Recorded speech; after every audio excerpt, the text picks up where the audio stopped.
definitely everyone is a big competition. I think our level of sport right now, everyone has very similar dives, like very difficult dives, and we're all almost mastering those. So, you know, there's 12 women in my competition, and everyone's going to be a competition. But I think I really have to focus on how I feel and how my preparation has been going, and I feel like I have been the most prepared I've ever been. So I'm really excited for this upcoming competition and this season. Yeah, absolutely agree, 100%. So from 12 to first, like 12 athletes is who is pretending to be the podium, you know, first. That's why it's like big learning curve, and you just keep running, keep practicing, and preparation. It's big athletes here for big respect to each other. Okay, so good afternoon. Good afternoon, Gabriela, Sports for the PH. I'd like to ask muna yung dalawa nating athletes natin from cliff diving. How was your experience nga pala compared to last year of sabihin natin competing at the higher level of cliff diving? What is your main experience compared to last year and this year now? Let's start with it. Last year I had a very difficult season.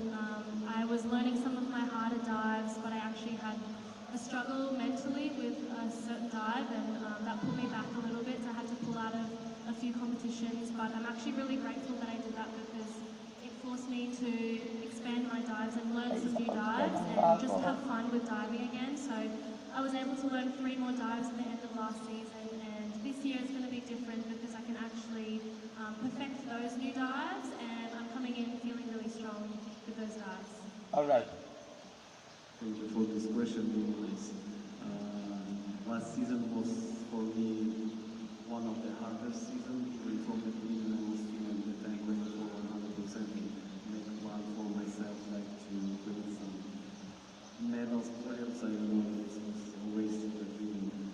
But for me, it was really hard, and a lot of injuries was coming, and I was trying to figure it out. And in the end of the season, I did spring me in a good position. And then after, so at the end, it was really a successful season, and I was so happy about this. And I would like to say for this season, even like yes, I'm really practicing, be ready for upcoming like competition event. I just don't want to say that yes, I'm ready. Yes, of course, everyone is ready. Everyone is keep going and working so hard.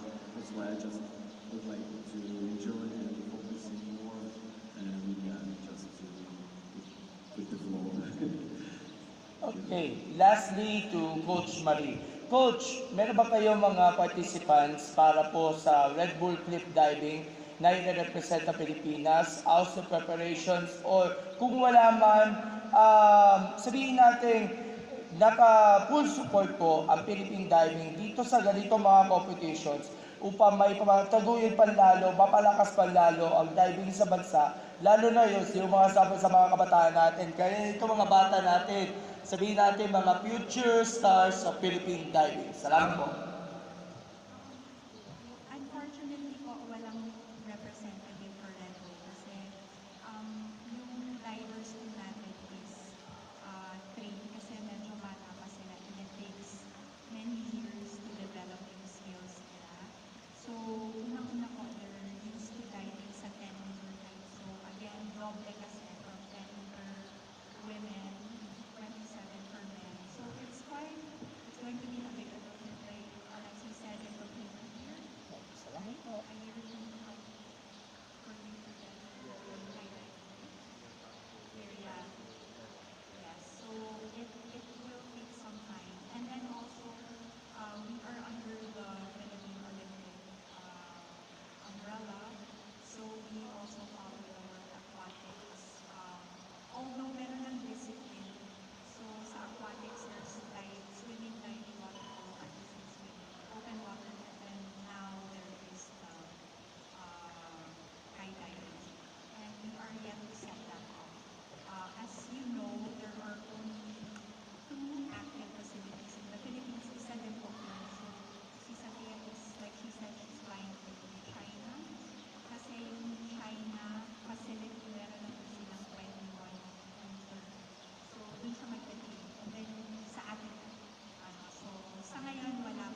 Good afternoon, Mark Montero, Bulletin.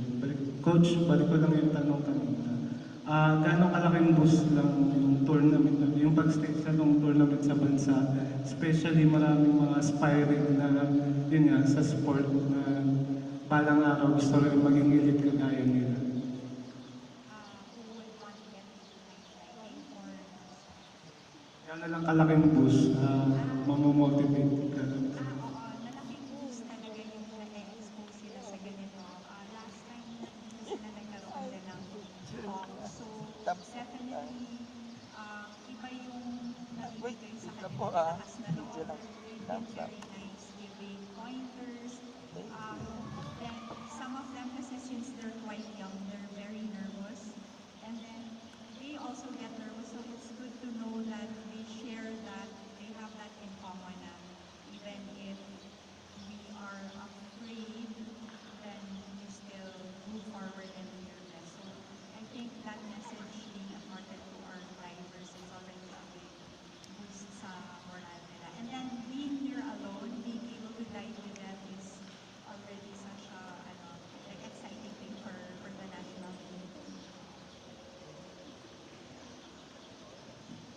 Well, it's also great na na-connect ng Red Bull, of course, yung world-class athletes natin and our Philippine national diving team kasi parang na-humanize sila eh. Nakita nila na normal naman pala. Medyo mentally, may struggles, ganyan. So it's great that we have the elders or the veterans with our young bloods natin, so of course, in the sport of diving. And syempre hindi nagpapatalo ang Pilipinas pagdating sa diving, di ba? Kasi nga yung Philippine national diving team natin, papakitaan din tayo kung paano ba mag-dive. Di ba, Coach? Are you ready? Kanina pa sila nagda-dive dun, so alam ko ready na sila. Alright, so palakpakan naman natin ang ating Philippine national diving team as they will show us a couple of dives and a couple of ano bang tawag? Exhibition. Okay, exhibition. Tama, exhibition. Alright. Mamaya, if you have questions later, we can have those again. You can approach naman, of course, our athletes. Thank you very much to Santea and of course, Alexi. Mamaya, sila naman ako pa. Again, sorry. Salamat po. Baka natin si Santea and of course, Alexi. And Coach Murray, of course. Alright, let's get ready. Our Philippine national diving team. Baba tayo. Will the media team go down as well?